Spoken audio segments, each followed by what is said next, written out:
Hello hi. കൂലി ഒരു ലോകേഷ് കനകരാജ് സംവിധാന സംരംഭം. ഞാൻ അങ്ങനെ ഒരു ഇൻട്രോ കൊടുത്തുകൊണ്ട് ഈ റിവ്യൂ സ്റ്റാർട്ട് ചെയ്യുന്നത് എന്താണെന്ന് വെച്ചാൽ, നമ്മളൊരു രജനീകാന്ത് സിനിമ കാണാൻ പോകുമ്പോൾ ഒരു രജനി സിനിമ കാണുന്ന ഒരു തോട്ടിലാണല്ലോ നമ്മൾ സിനിമ കാണാൻ പോവാറ്. പക്ഷെ ഇവിടേക്ക് വരുമ്പോൾ ലോകേഷ് കനകരാജ് എന്ന് പറയുന്ന ഒരു ബ്രാൻഡ് നെയിം അദ്ദേഹം ഇപ്പുറത്തുണ്ട്. അപ്പം അതുകൊണ്ട് തന്നെ നമ്മളൊരു ലോകേഷ് കനകരാജിൽ ഒരു ഫോക്കസ് ചെയ്തുകൊണ്ടായിരിക്കും പലപ്പോഴും പലരും ഈ സിനിമ കാണാൻ പോകുന്നത്. കാരണം ആ ബ്രാൻഡ് നെയിം, അദ്ദേഹം ഉണ്ടാക്കിയിട്ടുള്ള ഒരു ബ്രാൻഡ് നെയിമിൻ്റെ ഒരു വാല്യൂ അത്രത്തോളം ഉണ്ട്. അപ്പോൾ അങ്ങനെ രാവിലെ 6 മണിക്ക് ഫാൻ ഷോ കണ്ടിറങ്ങി. സിനിമ എങ്ങനെയുണ്ടെന്ന് ചോദിച്ചാൽ ഒത്തില്ല. ഒത്തില്ല എന്ന് പറയാൻ കാരണം, സിനിമയിൽ കുറേ സാധനങ്ങളൊക്കെ അടിപൊളിയായിട്ട് വന്നിട്ടുണ്ട്. എക്സ്പെഷ്യലി ക്യാമറ, ഗിരീഷ് ഗംഗാധരനാണ് ക്യാമറ ചെയ്തിരിക്കുന്നത്. മ്യൂസിക് അറിയാലോ, അനിരുദ്ധ്. പക്ഷെ ഇവിടെ സംഭവിച്ചത് എന്താണെന്ന് വെച്ചാൽ, തമിഴ് സിനിമ മാറ്റിപ്പിടിക്കേണ്ട കുറേ പരിപാടികളുണ്ട്. അത് അവർക്ക് മാത്രമാണ് മനസ്സിലാവാത്തത്. ബാക്കി എല്ലാവർക്കും മനസ്സിലാവുന്നുണ്ട്. എനിക്ക് തോന്നുന്നു അവിടെ എങ്ങനെയാണ് ഈ സിനിമയുടെ റെസ്പോൺസ് എന്ന് പറയാൻ പറ്റില്ല. ഞാൻ എൻ്റെ പേഴ്സണൽ അഭിപ്രായമാണ് പറയുന്നത്. തമിഴ് സിനിമ മാറ്റിപ്പിടിക്കേണ്ട കുറേ പരിപാടികളുണ്ട്. അതിനകത്ത് ഒന്നാണ് ഈ പാസം തിരികെ കയറ്റുക എന്നുള്ള പരിപാടി. ഈ സിനിമയിലും പ്രധാന വില്ലൻ പാസമാണ്. അച്ഛൻ മകൾ പാസം ഇതിനകത്ത് കുത്തിത്തിരികി വെച്ചിട്ടുണ്ട്. അത് പലയിടത്തും ഭയങ്കരമായിട്ട് എന്താ പറയുക, ഒരു ഭയങ്കരമായിട്ട് ബൾജ് ചെയ്ത് നിൽക്കുന്ന ഒരു പരിപാടിയായിട്ടാണ് എനിക്ക് ആ പാസം കൊണ്ട് തോന്നിയിട്ടുള്ളത്. അത് ഒന്നാമത്തെ നെഗറ്റീവ്. പിന്നെ എനിക്ക് തോന്നിയത്, ഈ തമിഴ് സിനിമ ഇൻഡസ്ട്രി ഈ ഹിന്ദിയിലെ അല്ലെങ്കിൽ ബോളിവുഡിലെ ആക്ടേഴ്സിനെ കൊണ്ടുവന്നിട്ട് ഊക്കി വിടുന്ന ഒരു പരിപാടി ഉണ്ടല്ലോ. എനിക്ക് സത്യം പറഞ്ഞാൽ നല്ല ദേഷ്യം തോന്നി സിനിമ കണ്ടുകൊണ്ടിരിക്കുമ്പോൾ ക്ലൈമാക്സിൽ. കാരണം ഞാനൊരു ഹാർഡ് കോർ അമീർ ഖാൻ ഫാനാണ്. അമീർ ഖാൻ ഉണ്ടെന്ന് നിങ്ങൾക്ക് എല്ലാവർക്കും അറിയാലോ. ഹാർഡ് കോർ അമീർ ഖാൻ ഫാനാണ്. അപ്പോൾ സ്വാഭാവികമായിട്ടും നമുക്ക് കിട്ടുന്നൊരു ഫ്രസ്ട്രേഷൻ ഉണ്ടല്ലോ, അതാണ് ഞാൻ പറയുന്നത്. ഊക്കി വിടുന്ന പരിപാടി. നമ്മൾ ലിയോയിൽ നമ്മുടെ സഞ്ജയത്തിനെ കൊണ്ടുവന്നിട്ട് ഊക്കി വിട്ട പോലെ അതിനേക്കാൾ അലമ്പാക്കി കളഞ്ഞു എന്ന് എനിക്ക് തോന്നുന്നത്. അമീർ ഖാൻ്റെ ഇൻട്രോ അവിടെ കൊടുത്തിട്ടുള്ള സ്കോറ് ഒക്കെ പൊളിയായിരുന്നു. അത് കിഡിലൻ ഇൻട്രോ ആയിരുന്നു. പക്ഷേ ഒരു ക്യാമിയോ റോളിൽ ഒരു സിനിമയിൽ ക്യാമിയോ റോൾ ചെയ്യുമ്പോൾ ആ ക്യാമിയോ റോളിന് ഒരു അത്ര ഇമ്പോർട്ടൻ്റ് ആയിട്ടുള്ളൊരു ക്യാരക്ടറൊന്നും ആയിരിക്കണം എന്നില്ല. സ്വാഭാവികമായിട്ട് അങ്ങനെ ആയിരിക്കുമല്ലോ. പക്ഷേ സിനിമയുടെ ടോട്ടാലിറ്റിക്ക് ഈ ഒരു ക്യാമിയോ റോൾ ഏതെങ്കിലും തരത്തിൽ വർക്ക് ആവണം. എന്ന് വെച്ചാൽ ഒരു ഇമ്പാക്റ്റ് ഉണ്ടാക്കണം. ആ ഇമ്പാക്റ്റ് ഈ സിനിമക്ക് ഉണ്ടാക്കിയിട്ടില്ല അമീർ ഖാൻ്റെ ക്യാരക്ടർ. അത് അമീർ ഖാൻ്റെ കുഴപ്പം കൊണ്ടല്ല കേട്ടോ, അദ്ദേഹത്തിൻ്റെ ക്യാരക്ടർ എഴുതി വെച്ചത് കൊണ്ടുള്ള കുഴപ്പമാണ്. ആ ക്യാരക്ടർ പവർഫുള്ളായിരുന്നില്ല. ആ ഇൻട്രോയിൽ അദ്ദേഹത്തിൻ്റെ വരവും അദ്ദേഹത്തിൻ്റെ സ്ക്രീൻ പ്രസൻസും കഴിഞ്ഞിട്ട് പിന്നെ ഉള്ള ഡയലോഗൊക്കെ വന്നു കഴിഞ്ഞപ്പോഴത്തേക്കും അത് എനിക്ക് അങ്ങോട്ട് മറ്റേ ഒരു റിവ്യൂവിൽ ഒരാൾ പറഞ്ഞു ആ പരിപാടിയായിരുന്നു എനിക്ക് തോന്നിയത്. അമ്മാതിരി ഊക്ക് പരിപാടി. ഇതെന്തിരുന്ന എനിക്കൊരു തമിഴ്നാട്ടിലൊരു ഹിന്ദി ലാംഗ്വേജിനോട് ഒരു വെറുപ്പുണ്ടല്ലോ, അത് സ്വാഭാവികമാണ്. അത് നമ്മളതിനെ ചോദ്യം ചെയ്യേണ്ടതില്ല. പക്ഷേ ഹിന്ദിയോട് എതിർപ്പുള്ളത് കൊണ്ട് തന്നെ ഹിന്ദിക്കാരെ കണ്ടുകൂടാ എന്നുള്ള ഒരു സംഭവം കൂടി എനിക്ക് തോന്നിപ്പോയി അമീർ ഖാൻ്റെ റോൾ കൊണ്ടെന്ന് ഇങ്ങനെ ഊക്കി വിട്ടതുകൊണ്ട്. മറ്റൊന്ന്, ക്ലീഷേ സാധനങ്ങൾ കുറേ ഉണ്ട് സിനിമയിൽ.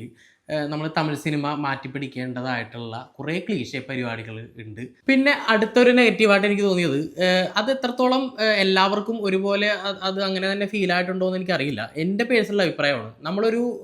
ഒരു സിനിമ കാണുമ്പോൾ നമ്മൾ എങ്ങനെയൊക്കെ പ്രതീക്ഷ വെക്കണ്ട എന്ന് പറഞ്ഞാലും, അല്ലെങ്കിൽ കമ്പാരിസൺ വേണ്ട എന്ന് പറഞ്ഞാലും എന്തെങ്കിലും ഒരു പ്രതീക്ഷയും ഉണ്ടാവും. അതുപോലെ തന്നെ ഏതെങ്കിലും ചെറിയ രീതിയിലാണെങ്കിലും നമ്മൾ കമ്പയർ ചെയ്ത് പോകും. അപ്പോൾ ലോകേഷ് കനകരാജ് എന്ന് പറയുന്ന ഒരു ബ്രാൻഡ് നെയിം അവിടെ ഉള്ളപ്പോൾ അദ്ദേഹത്തിൻ്റെ മറ്റ് സിനിമകളായിട്ടെങ്കിലും ചുരുങ്ങിയത് നമ്മൾ എന്തെങ്കിലുമൊക്കെ രീതിയിൽ നമ്മുടെ മനസ്സിൽ ഒരു കമ്പാരിസൺ നമ്മൾ നടത്തും. അങ്ങനെ വരുമ്പോൾ ലോകേഷ് കനകരാജിൻ്റെ സിനിമകളിൽ ഇത്തിരി വീക്കായിട്ടുള്ളൊരു സിനിമയായിട്ടാണ് എനിക്ക് കൂലി തോന്നിയത്. ലോകേഷ് കനകരാജ് സിനിമകൾ കാണുമ്പോൾ നമുക്കൊരു ഹൈ മൊമെൻറ്റ് അല്ലെങ്കിൽ ഒരു ഗൂസ് പംസ് പരിപാടികളൊക്കെ നമുക്ക് തോന്നുമല്ലോ പല സിനിമകളിലും. അപ്പോൾ അങ്ങനെ നോക്കുമ്പോൾ ലോകേഷ് കനകരാജിൻ്റെ സിനിമകളിൽ നിന്ന് കിട്ടുന്നൊരു ഗൂസ് പംസ് അല്ലെങ്കിൽ ഒരു ഹൈ മൊമെൻറ്റ് ഈ സിനിമയിൽ നിന്ന് കിട്ടിയിട്ടില്ല. അത് മിസ്സിംഗ് ആണ് ഈ സിനിമയിൽ പ്രധാന വില്ലൻ. പല സ്ഥലത്തും നമുക്ക് ആ ഒരു മിസ്സിംഗ് ഫീല് തോന്നും. എന്തിനു പറയാം, നമ്മൾ രജനീകാന്തിൻ്റെ ഇൻട്രോ പോലും അദ്ദേഹത്തിൻ്റെ ടൈറ്റിൽ കാർഡ് എഴുതി കാണിക്കുമ്പോൾ അദ്ദേഹത്തിന് കൊടുത്തിട്ടുള്ള ട്രിബ്യൂട്ടിൽ അദ്ദേഹത്തിൻ്റെ ഒരു ഗ്രാഫിക്സിൽ പരിപാടിയൊക്കെ വരുമ്പോൾ അത് കിടിലം പരിപാടിയായിരുന്നു. ആ അനിരുദ്ധിൻ്റെ ബാക്ക്ഗ്രൗണ്ട് സ്കോറിലൊക്കെ വരുമ്പോൾ അടിപൊളിയായിരുന്നു. അത് കഴിഞ്ഞ് അദ്ദേഹത്തിൻ്റെ ഇൻട്രോ സീനിൽ പോലും ഇത്തിരി ഫ്ലാറ്റായി പോയി. എന്ന് വെച്ചാൽ ഇങ്ങനെ ഒരു സൂപ്പർ സ്റ്റാറിനെ കൈ കിട്ടുമ്പോൾ, പ്രത്യേകിച്ച് ലോകേഷ് ചെയ്യുമ്പോൾ കുറച്ചും കൂടി പവർഫുള്ളായിട്ട് ആ ക്യാരക്ടർ അവതരിപ്പിക്കാമായിരുന്നു എന്ന് എനിക്ക് തോന്നി. ഇത്തിരി കൂടി ഫ്ലാറ്റായി പോയി. പക്ഷെ അവിടെ നിന്ന് ഇങ്ങനെ പോയി സിനിമ പല സ്ഥലത്തും ഫ്ലാറ്റായ ഒരു അനുഭവമായിരുന്നു. ഹൈ മൊമെന്റ്സ് ഇല്ല. ഇപ്പൊ പൊട്ടിക്കും എന്ന് വിചാരിച്ച് നിൽക്കുന്ന സ്ഥലത്ത് പൊട്ടുന്നില്ല. എന്നാൽ നമ്മൾ പൊട്ടിക്കും, സമയമുണ്ടല്ലോ, 2.25 മണിക്കൂറുണ്ടല്ലോ, ഇപ്പൊ പൊട്ടിക്കും പൊട്ടൂല, ഇപ്പൊ പൊട്ടിക്കും പൊട്ടൂല. അങ്ങനെ പോയി പോയി പോയി ഇന്റർവെൽ പഞ്ചിന് ഒരു ഒരു ചെറിയൊരു ഹൈ സാധനമൊക്കെ കിട്ടി ഇന്റർവെൽ പഞ്ചിന്റെ സമയത്ത്. ഇപ്പൊ ഇന്റർവെല്ലിന് ഇറങ്ങുമ്പോൾ നമ്മൾ സ്വാഭാവികമായിട്ടും വിചാരിക്കുന്നത് എന്തായാലും ഇന്റർവെല്ലിന് ശേഷം എന്തെങ്കിലും ഒരു പരിപാടിയൊക്കെ എന്തായാലും ഉണ്ടാവും എന്ന് വിചാരിക്കും. പിന്നെയും കയറി, പിന്നെയും പൊട്ടിക്കുമെന്ന് വിചാരിക്കുന്ന ഏതെങ്കിലും ഒരു സിറ്റുവേഷൻ വരും, പൊട്ടൂല. പോയി പോയി പോയി പിന്നെ ഒരു സ്ഥലത്ത് മാത്രമാണ് ഒരു ഇത്തിരി ഹൈ കിട്ടിയത്. അത് ഉപേന്ദ്രയുടെ ക്യാരക്ടറാണ്. ഉപേന്ദ്ര ഈ സിനിമയിൽ കിട്ടിലനായിട്ടൊരു ഇൻട്രോ കിട്ടിയിരുന്നത് ഉപേന്ദ്രക്കാണ്. അടിപൊളിയായിരുന്നു. അദ്ദേഹത്തിന് കാര്യമായിട്ടുള്ള ഡയലോഗ്സും കാര്യങ്ങളൊന്നുമില്ല, പക്ഷേ അദ്ദേഹത്തിന് ഒരു സ്ക്രീൻ പ്രസൻസ് ഉണ്ടല്ലോ. അവിടെ അനിരുദ്ധ് കൊടുത്തിട്ടുള്ള ബാക്ക്ഗ്രൗണ്ട് സ്കോർ സെമ്മ സാധനം. അവിടെ ഒരു ഹൈ കിട്ടി. അവിടെ ഒരു ആക്ഷനും പരിപാടിയും കൂടി ഉണ്ട് അതിനകത്ത്. നമ്മൾ പ്രതീക്ഷിക്കാത്ത ഒരു ക്യാരക്ടർ എന്ന് വെച്ചാൽ നമ്മൾ ഇവരൊക്കെ സിനിമയിൽ ഉണ്ട് എന്ന് നമുക്കറിയാം, പക്ഷേ ഉപേന്ദ്രയുടെ ക്യാരക്ടർ പെട്ടെന്നാണ് ഇൻട്രോ കയറി വരുന്നത്. അപ്പോൾ അവിടെ നമുക്ക് വല്ലാത്തൊരു ഹൈ കിട്ടും. പിന്നെ നമ്മളിങ്ങനെ പോകും തോറും എവിടെയെങ്കിലുമൊക്കെ പൊട്ടൂല, ഇങ്ങനെ പോയി പോയി പോയി പൊട്ടിയില്ല എന്നാൽ ചീറ്റിപ്പോയി, അങ്ങനത്തെ ഒരു അവസ്ഥയാണ്. എന്നാൽ എന്താ പറയുക, ഒരു വാഴപ്പടക്കം എന്ന് പറയാൻ കഴിയില്ല, എന്നാലും എന്തെങ്കിലുമൊക്കെ ഉണ്ട് എന്ന് തോന്നിക്കും. പക്ഷേ സിനിമ അത്രയ്ക്ക് അങ്ങ് വന്നില്ല എന്നാണ് എൻ്റെ അഭിപ്രായം. ഈ പറഞ്ഞ അമീർ ഖാൻ്റെ ക്യാരക്ടറോട്ട് വരുമ്പോൾ ഈ സിനിമയിൽ ഇൻട്രോ വൈസ് ഉപേന്ദ്രക്കും അതുപോലെ തന്നെ അമീർ ഖാൻ്റെ കിട്ടിയ ഇൻട്രോ ആയിരുന്നു.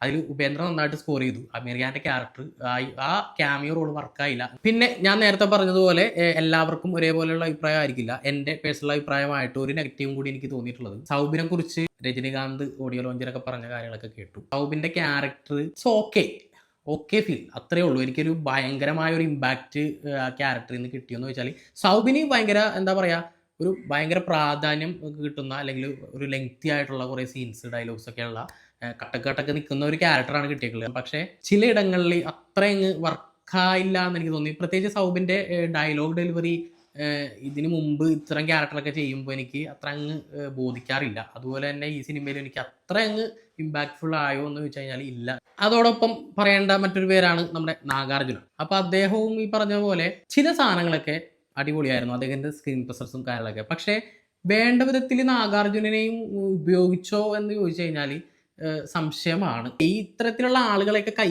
കിട്ടിയിട്ട് അത് വേണ്ട വിധത്തിൽ യൂട്ടിലൈസ് ചെയ്യാൻ പറ്റിയിട്ടില്ല എന്ന് എനിക്ക് തോന്നുന്നു. കൃത്യമായൊരു പഞ്ച് അല്ലെങ്കിൽ ഒരു ഗൂസ് ബംസ് അല്ലെങ്കിൽ ഒരു ഹൈ മൊമെന്റ് കിട്ടാവുന്ന രീതിയിലുള്ള ഒരു പരിപാടികൾ എഴുത്തിൽ ഈ പറയുന്ന ആളുകൾക്ക് വേണ്ടിയിട്ട് ചെയ്തു വെച്ചിട്ടില്ല. ടോട്ടലി ഡിസപ്പോയിന്റഡ് ആണ്. പക്ഷെ എന്ന് കരുതി ഈ സിനിമ ഒരു 5 പൈസക്ക് കൊള്ളില്ല എന്ന് പറയാൻ കഴിയില്ല. കാരണം കുറേ പരിപാടികളുണ്ട് അതിൽ. എക്സ്പെഷ്യലി ഞാൻ ഗിരീഷ് ഗംഗാധരൻ്റെ ക്യാമറ എടുത്ത് പറയണം, സെമ്മ പരിപാടി. അറിയാലോ, ഞാൻ ഒരു ഗിരീഷ് ഗംഗാധരൻ ഫാനും കൂടിയാണ്. അദ്ദേഹത്തിൻ്റെ ഫ്രെയിമുകൾ, അത് ഡാൻസ് സമയത്തും അതുപോലെ തന്നെ ആക്ഷൻ കൊറിയോഗ്രാഫി സമയത്തും അദ്ദേഹം വെച്ചേക്കുന്ന പരിപാടികളൊക്കെ കിടിലനാണ്. അടിപൊളി ഫ്രെയിംസാണ്, കിടിലം വർക്ക്. സിംഗിൾ ഷോട്ടിൽ ആക്ഷൻ പോകുന്ന പരിപാടികളൊക്കെ ഉണ്ട്, കിടിലം പരിപാടികളായിരുന്നു. പിന്നെ അനിരുദ്ധ് സിനിമക്ക് മുമ്പ് ഇറങ്ങിയ കുറേ BGMസും കാര്യങ്ങളൊക്കെ ഉണ്ടല്ലോ, സിനിമ വരുന്നതിന് മുമ്പ് ട്രെയിലറും എല്ലാത്തേക്ക് കണ്ടത്. ആ സാധനങ്ങളൊക്കെ സെമ്മ സാധനങ്ങളാണ്. അപ്പോൾ എന്തെങ്കിലും ഒരു പരിപാടി എക്സ്ട്രാ കരുതിയിട്ടുണ്ടാകും എന്ന് നമ്മൾ വിചാരിക്കും. പക്ഷേ അങ്ങനത്തെ ഒരു പരിപാടി കിട്ടിയില്ല. ഉപേന്ദ്രയുടെ ഇൻട്രൊഡക്ഷൻ സമയത്ത് കിട്ടിയ ഒരു സാധനം മാത്രമേ ഉള്ളൂ. ബാക്കി നമ്മൾ കേട്ട സാധനങ്ങൾ തന്നെ അത് കൊള്ളാം. പക്ഷെ അതിനപ്പുറത്തേക്ക് ഒരു സിനിമനെ ഒന്നാകെ അങ്ങ് മുകളിലേക്ക് വെക്കാൻ പറ്റിയ ഒരു പരിപാടി ഉണ്ടാകുന്ന വെച്ച് കഴിഞ്ഞാൽ അനിരുദ്ധിന്റെ ഭാഗത്തുനിന്ന് അത്ര കിട്ടിയില്ല. പണി അറിയാവുന്ന എല്ലാവരും തന്നെ പണി മറന്നു പോയതായിട്ടാണ് എനിക്ക് പേഴ്സണലി തോന്നിയത്. നിങ്ങൾക്ക് സിനിമ കണ്ടിട്ട് എങ്ങനെയാണ് തോന്നിയത്? അതുപോലെ അമീർ ഖാൻ്റെ ക്യാരക്ടറിനെ പറ്റി, ഉപേന്ദ്രയുടെ ക്യാരക്ടറിനെ പറ്റിയൊക്കെ ഞാൻ പറഞ്ഞത് എത്രത്തോളം, അല്ലെങ്കിൽ ലോകേഷ് കനകരാജിൻ്റെ സിനിമയുമായിട്ട് കമ്പയർ ചെയ്തതുമായി ബന്ധപ്പെട്ടുള്ള നിങ്ങളുടെ കമൻറ്റുകളൊക്കെ, അതൊക്കെ വിലയേറിയ കമൻറ്റുകളായിട്ടാണ് എനിക്ക് തോന്നുന്നത്. എന്താണെങ്കിലും നിങ്ങൾ കമൻറ്റ് ബോക്സിൽ രേഖപ്പെടുത്തുക.